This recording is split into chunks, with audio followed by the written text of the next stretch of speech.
Hello and happy Tuesday, everyone.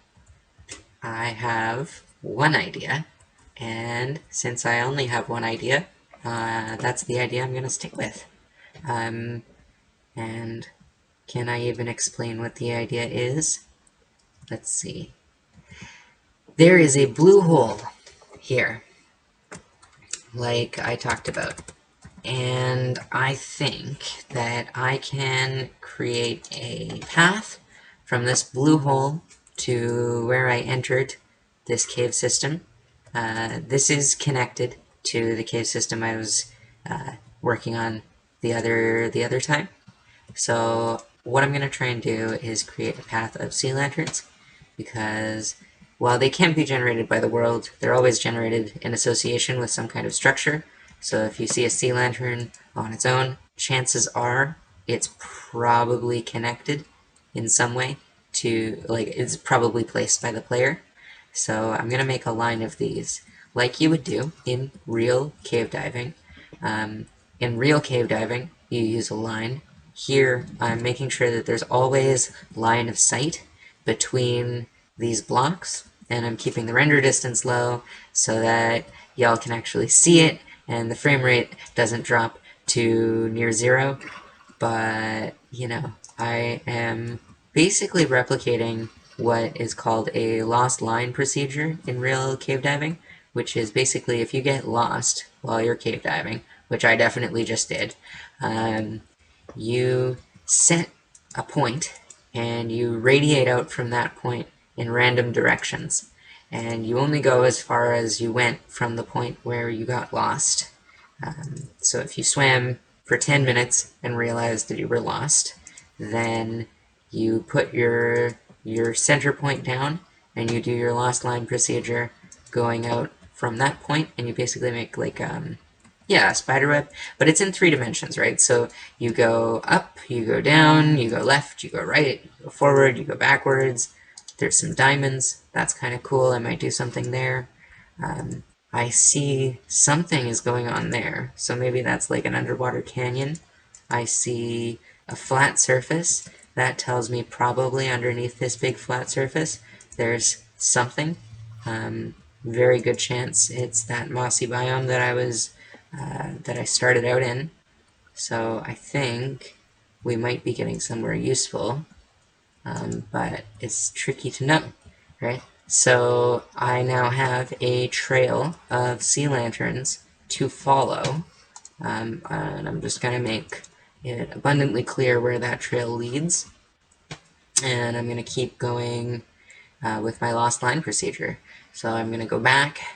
There is a hint, right? There's some kind of cavern, there's some kind of empty space there, but I can follow my line, quote unquote, all the way back. The other thing I can do is I can go up here and I see, oh look, there's something. What is this, right? Where does this connect? Because that's a canyon. There's that. There's this. And oh hey, when you know it, it's the same canyon that we started at. So now I'm back at a known point. So I'm at a known point in the system. So let's go ahead and carry on with this lost line procedure. I had the advantage of knowing that because I'm seeing seagrass, that there's some kind of that there's access directly to the surface. So if you see seagrass, you know there has to be air above it somewhere. And then the other thing I know is this little space. There's basically this ravine follows a heading that eventually goes to where the lighthouse is. Now, I don't want to turn the render settings up again because it'll make it a long way back, but I do know that we're going generally that way, so I'm going to set that heading in my view and just make my way back from there. So I'm going to put one lantern down in that direction and maybe one closer to me, just to kind of make a connection. So this and this goes back to there, and so I know that this is the heading to go back home, I'm going to try and make like a kind of code for myself. So the head of the arrow is where the lantern is, and the glass is the body of the arrow. And now I'm in a massive underwater space, and I see moss, so that's a good sign, because I was coming from a mossy biome. But see, it already happened that I forgot to start placing new lanterns, and already, you know, it's tricky. It's tricky because visibility is low, and I mean, you know, in Minecraft, in this situation, maybe I could put the view settings up.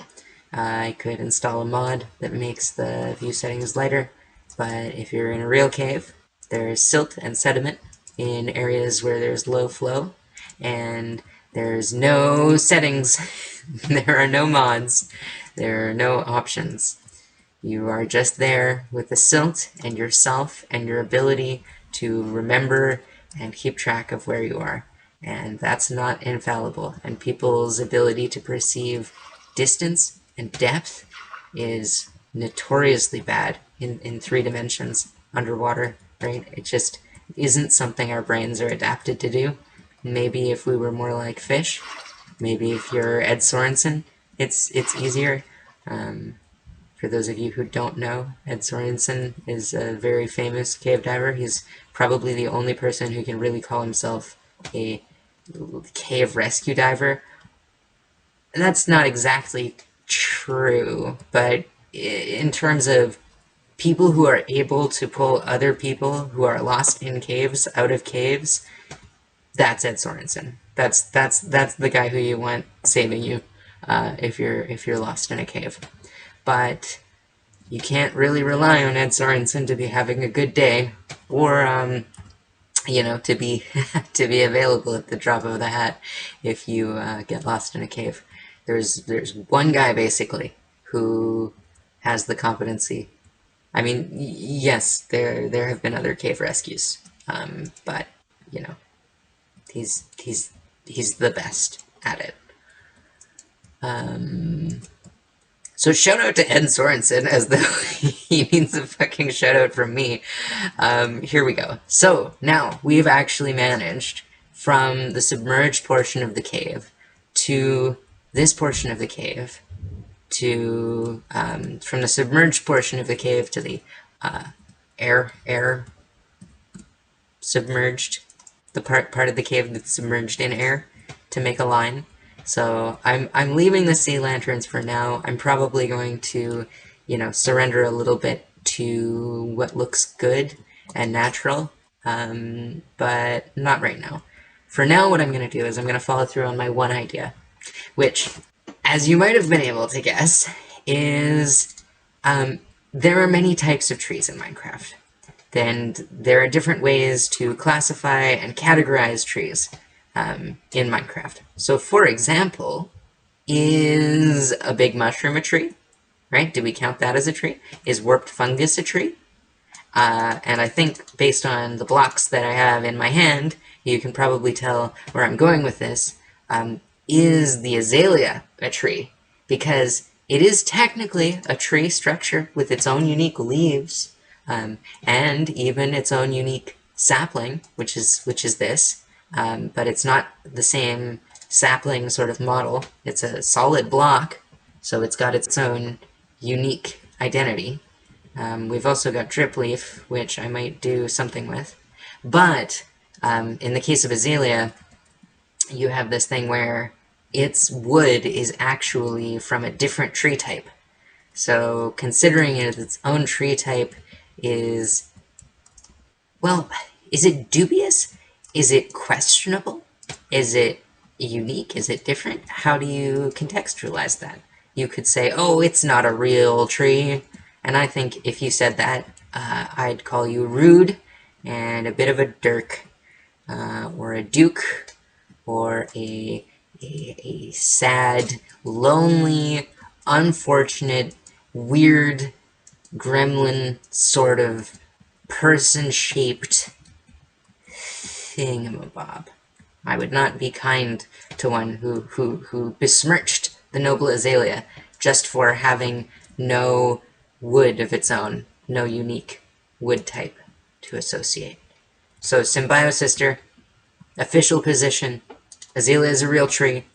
If you come for her, you come for me, and you know I can't really handle that.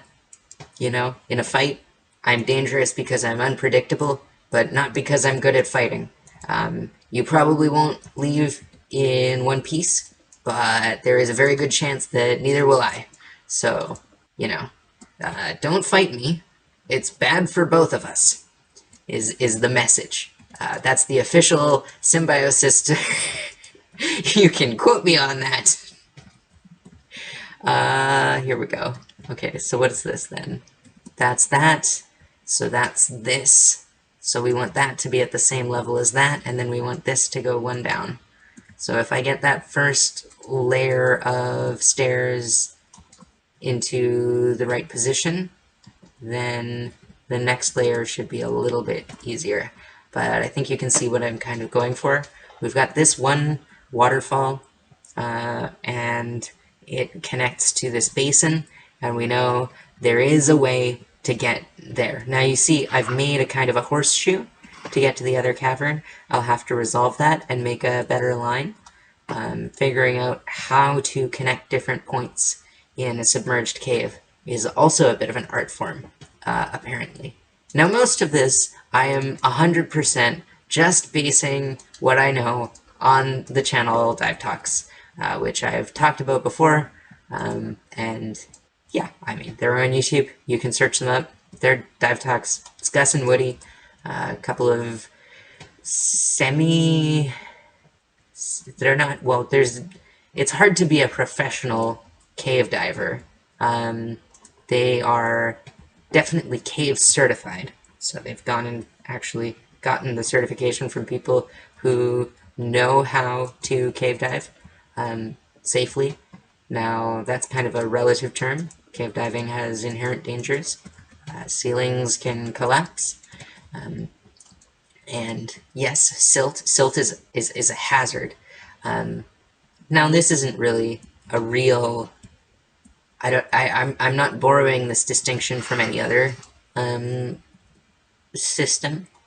I'm just saying a hazard is different from a danger. So, when you're doing a driving test and failing a driving test, you get asked what hazards are present. So saying a school zone, that's a perfectly acceptable thing to say as a hazard.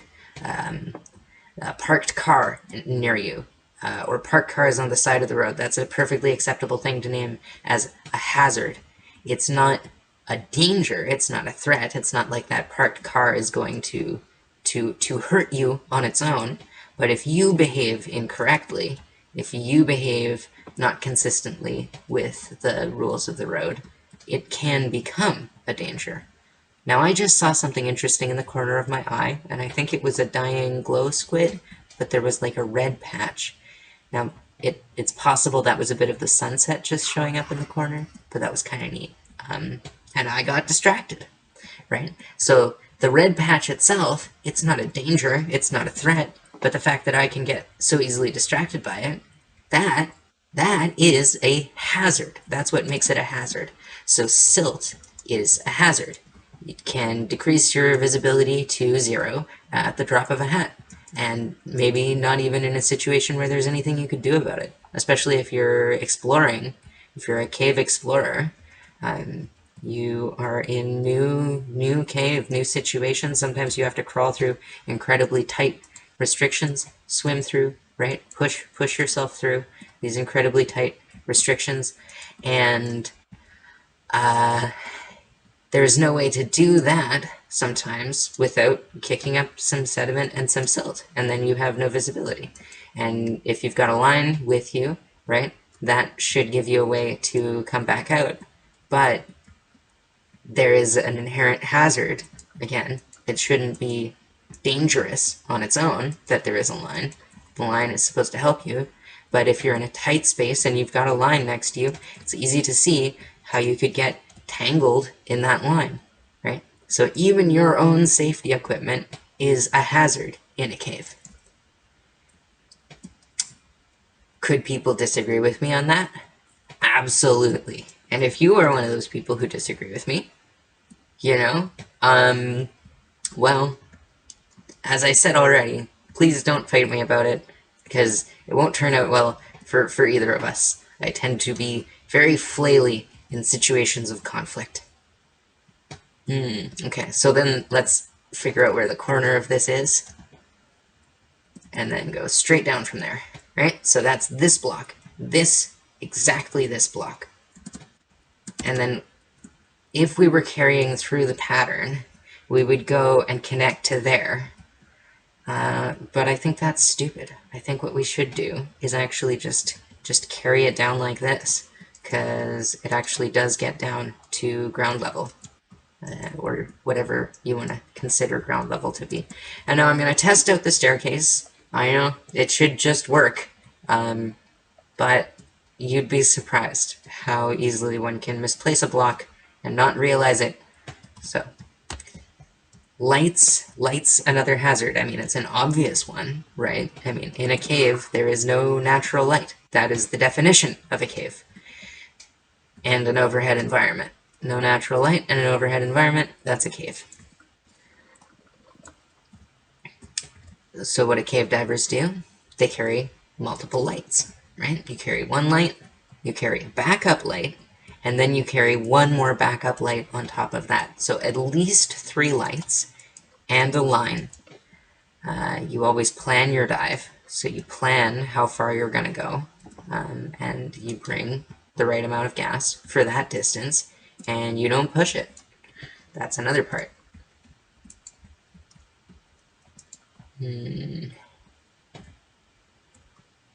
Let's see.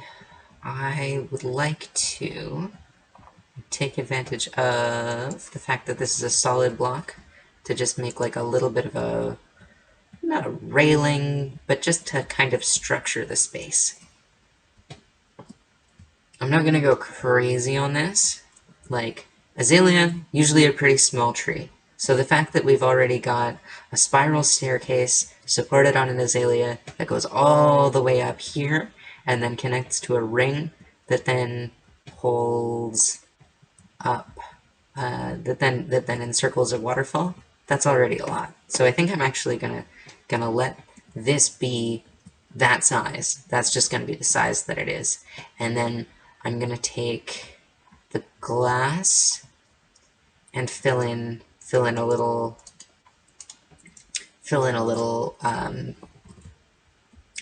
like just a little landing pad, basically. I don't know what to call it, like a viewing platform. So there's going to be a place to look out onto the rest of the cave. But I definitely want to keep this structure the way it is. I think that's just a really nice stalactite, because it stands up from the floor like a leg on its own, stands on its own with nothing to attach to, right? Is it still a leg if it's not attached to your body? That seems like maybe that isn't true. And that's, oh, I've caused myself a troublement. What to do? I think I'm going to close that off. And I think I'm going to just take the space that I want here, because if I don't do that, I'm going to go back and forth a bunch of times, and it's just going to be a pain. So I'm going to take this, and this, and this, and do what I did with that lava the other time, and just close off the flow so that the stream doesn't, so that the stream goes back down to 0, and then I'm going to remake it. And I want to refill that so it doesn't have flow, but I do want to take rid of this gravel here. So now this waterfall looks artificial, because it kind of is. But if I hadn't done that, right, the waterfall itself does this thing where if there's water flowing off to the side, and it connects in any way to flowing water, it'll just maintain itself as a standing part of the wave. part of the flow. So it's actually possible to make really elaborate structures just out of water in Minecraft by connecting different flow paths to one another. And then removing all but one source block and letting the pattern maintain itself. Okay, I think... well, we're definitely getting closer. One of the things that I've made in polymer clay, and I don't have a video for this particular sculpture, but I made a hydroelectric dam. So it's a tree that's a hydroelectric dam. So it has to perform the function of holding back, you know, this volume of water, however much that is, however much pressure and force that puts on here, right? This is a very unstable situation. There's no way at all that this could survive in real life. I mean, it's an artifice. There is a whole submerged cave system, but the fact that there's an air-filled cave system neighboring it means that that air-filled cave system needs to have a roof, and the submerged cave system needs to have a floor. And so this structure, this whole thing, actually exists at the interface between those two things. So I'm not going to do it, but if I came up over here and punched a hole in the ceiling, there's a very good chance I'd actually create a stream of flowing water. Yeah, so it's definitely something to be aware of in these kind of environments. But yeah, trying to make sure that the shape of the flowing water is what I intended it to be and not mess it up. Which, yeah, it's a little too late already. So technically now, even though that was the way that it was at the start, when I first explored this cave system, well, now it's different. Okay, so I'm gonna say that the corner, I'm gonna connect this ring. So this ring has an edge, but I'm gonna actually make that edge further back. Oh. I don't think that's gonna cause a problem. Cause see, it's already disconnected. There's an air gap between that flowing water and this flowing water. And there I just placed the log fast enough that it closed up the hole. Okay. Okay, and we're just gonna fill it in with wood, so it looks sort of connected. Okay, the whole conceit of that process was I wanted to mimic this thing that we had going on over here, where off to the corner there's a pillar, and I just want to carry that pillar over. So, I mean, if I count from here, if I count from the waterfall, I go back 2 blocks, 3 blocks, right? So the waterfall and then 3 blocks. Waterfall, 1, 2, 3. That is where that corner is. And I can double check. I can connect these two, and that does connect the way that I want. So that's good. So waterfall, 1, 2, 3. We go down here, right? We connect. We bring it up, and we just double check. And nope, I'm not in the right place. I actually went 1 block too far over. And there's that sea lantern with that andesite block. Very convenient. Okay. Haters will say it's AI. Okay. So... but, like, how is it not all of this world generation? I mean, it happens according to, like, a mathematically defined procedure based on the world seed. But, you know, AI is almost too simple of a term. It's kind of like the word machine, right? The word machine can actually mean a lot of things, although people want to believe that it only means a specific set of things. But think about it. Is a wristwatch a machine. Really? You might call it a device. But where is the boundary exactly between a device and a machine? These are all questions. Okay.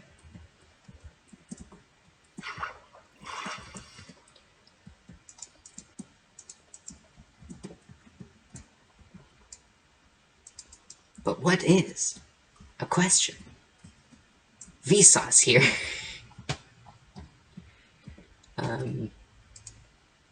Yeah, that was me actually. Vsauce. I've been Vsauce the whole time. Let's see. I want to preserve that glow lichen. You know, the naturalist in me wants to preserve that glow lichen. You know, I sometimes regret swallowing that naturalist whole, but sometimes she has good ideas. So, now this looks quite silly, doesn't it?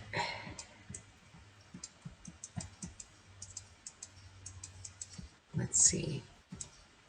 This is going up to the ceiling. I think I'm gonna just expand the part that looks all leafy to make this whole thing, you know, one tree on stilts that then has like a cubic room above it. So you can swim up the waterfall or you can take the stairs. There's lots of places to fall down. I would like to maybe make a railing, but it is kind of nice that like there's water most of the places where you would want a railing. So I think I'm going to keep the railing to just the places where it's necessary.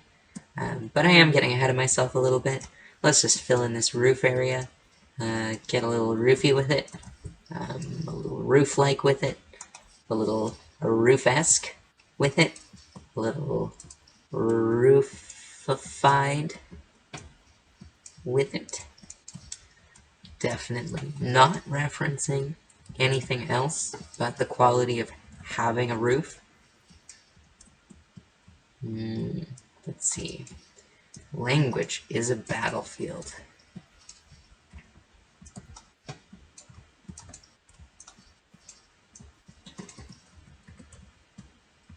Let's get in there, and there, and here, and here, and here, and here, and here.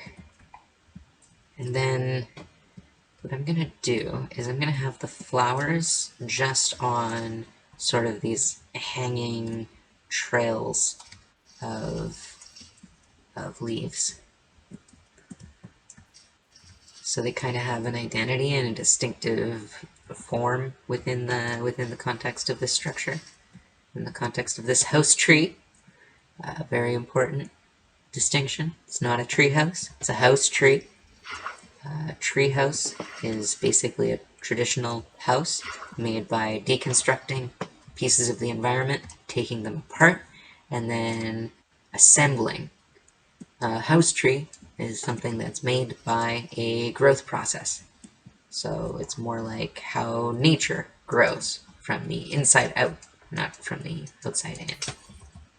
I'm kind of borrowing some of the phrasing of that statement from Ellen Watts, who many of you might know from being a kind of discount philosopher, said to be bridging Eastern and Western schools of thought, but I think he's more of a disgruntled former Catholic. He grew up in a Catholic society, and then was exposed to literally any other ideas, and then explained them to largely an American audience, so largely a former and Protestant culturally audience, but many branches of Christianity, right? The thing is, there's no one Christianity, and why do I always get back to the topic of religion? I guess it's just interesting to think about the underlying basis to people's actions. And religion is often given as their justification for doing, well, for doing pretty much anything, right? And people might use their religion to justify their actions. My conceit, my belief is that most of the time when people say that they do something because of their religion, well, it all comes back down to their choice to believe in and follow that religion. So if you're homophobic because of your religion, you're still choosing a homophobic religion. You're still choosing an imperialist religion. You're still choosing a religion that has no room for doubt, or a religion that requires endless self-sacrifice and no respect for your own needs, happiness, and desires, right? What is the reason for your choice of religion?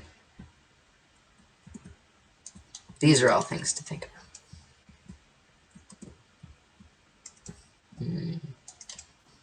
But what is thought? Webster's Dictionary defines a thought as that hoe over there. Michael here. Okay, well anyway, I'm definitely not Michael. I'm not gonna entertain that. I'm definitely no Michael. Here we go. So, here's a question. When you come up to here, where would you like to go? You'd like to then dive into this sort of area. In order to do that, you need to be under here, right? So then how do you access this glass platform? Does this actually make sense as part of the interior of this space, the interiority of this space? If you want to be, you know, someone from an ivory tower, if you want to be some kind of ivory tower denizen, if you want to be some kind of uptight big city douche dick, which is a new favorite phrase of mine, a new favorite expletive, I suppose. A douche dick. I think it's an interesting one. I think basically I'm submitting it to the broader parlance, to the cultural milieu, if you will, if you want to get all French with it. That is how it's pronounced. I speak perfect French. Better than French people, actually.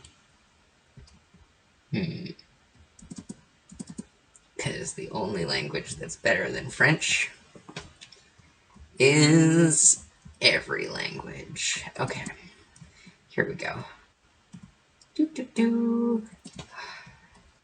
I think I'm just trying to make enemies at this point.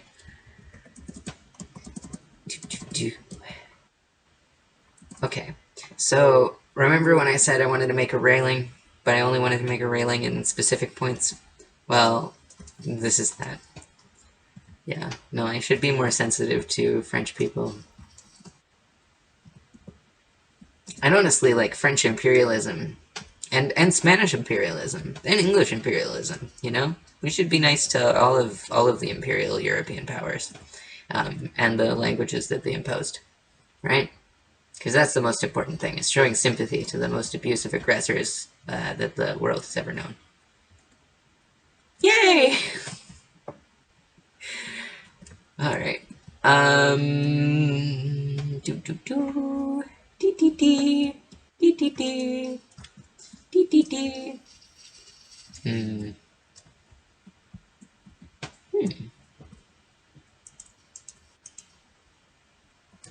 Okay, and then there's another point here where we have water on a couple sides. That's water, right? Drip leaf falling onto drip leaf, I don't think cushions an impact. So I'm actually going to make this corner carry up to the top, so we have a little bit more protection. And then I'm going to carry this corner even further down, and this corner even further down, So it's got sort of layers and structure. Let's see. Is it enough, though, just to make fun and deride, you know? These imperialist acquiring powers? No, I would say. But it can't really hurt, you know?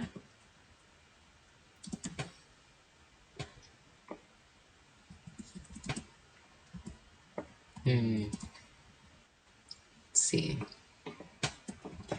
Now here's another question. How many empires are there on Earth? And would it be a good thing if any of those empires took over everything else?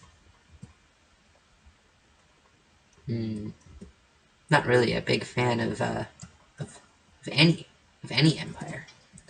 Really rather there not be empires at all. But I can't personally change the fact that empire exists, that empires have existed historically and spread and metastasized like a cancer across the earth.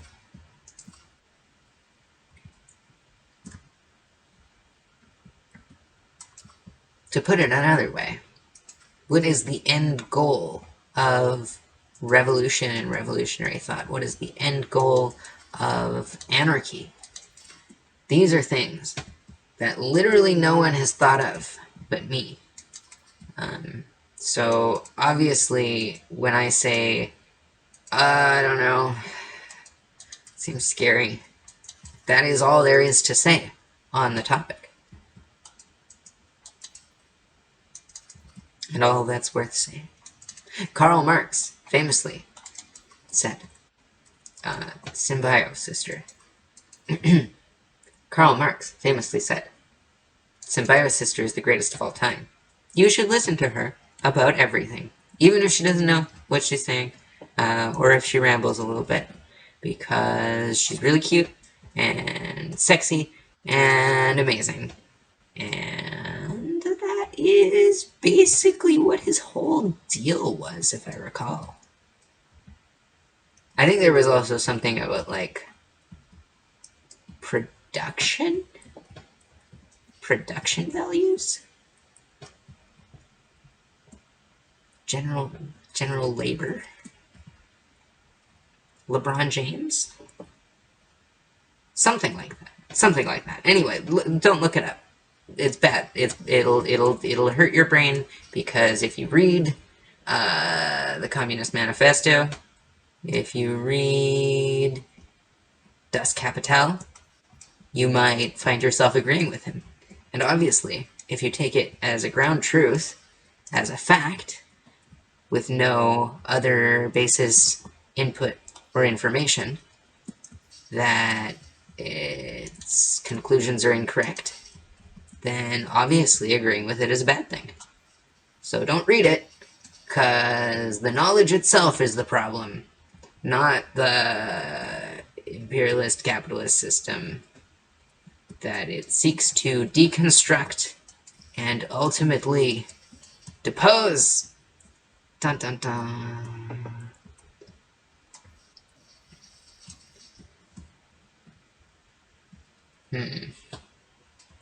What do we think?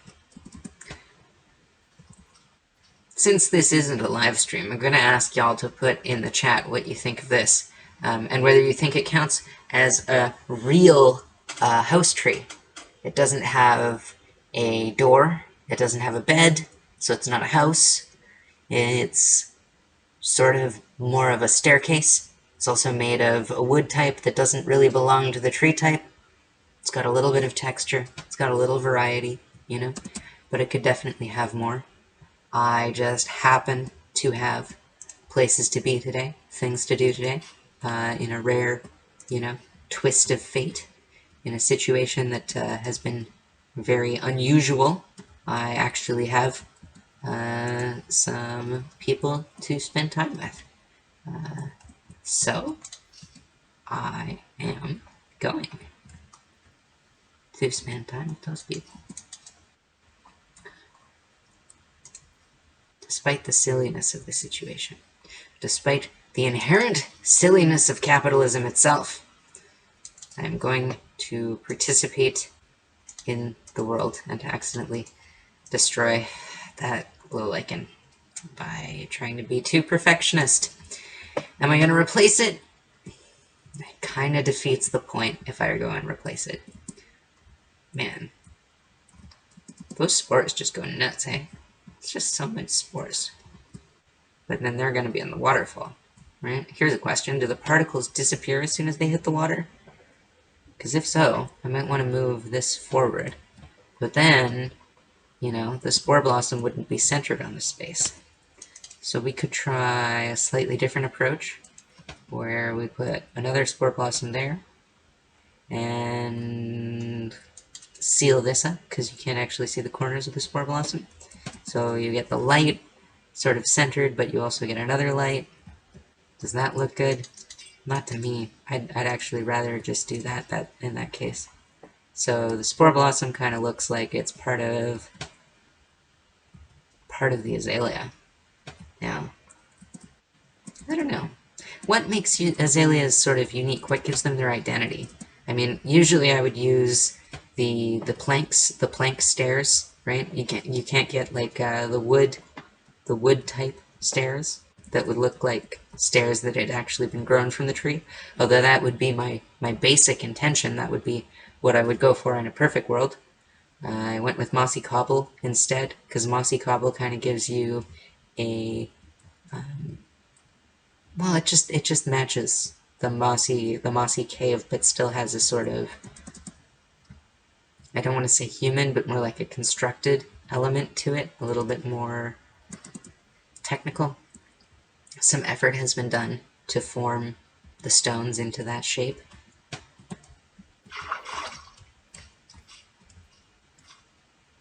But identity is sometimes more a matter of context. And on that note, thank you all so much for watching. I hope you have a great day. Be sure to like, comment, subscribe, share this video if you enjoyed it. Follow me on Patreon. I post all of my videos, my writing, and my manga 2 weeks early there. So you can subscribe for as little as $1 a month and get a little sneak peek into what's coming up from Symbiosister. Thank you very much, as always, to my supporter on there, Sasha. And remember, no matter who you are, no matter what you're going through, it is always Tuesday. And have a great day.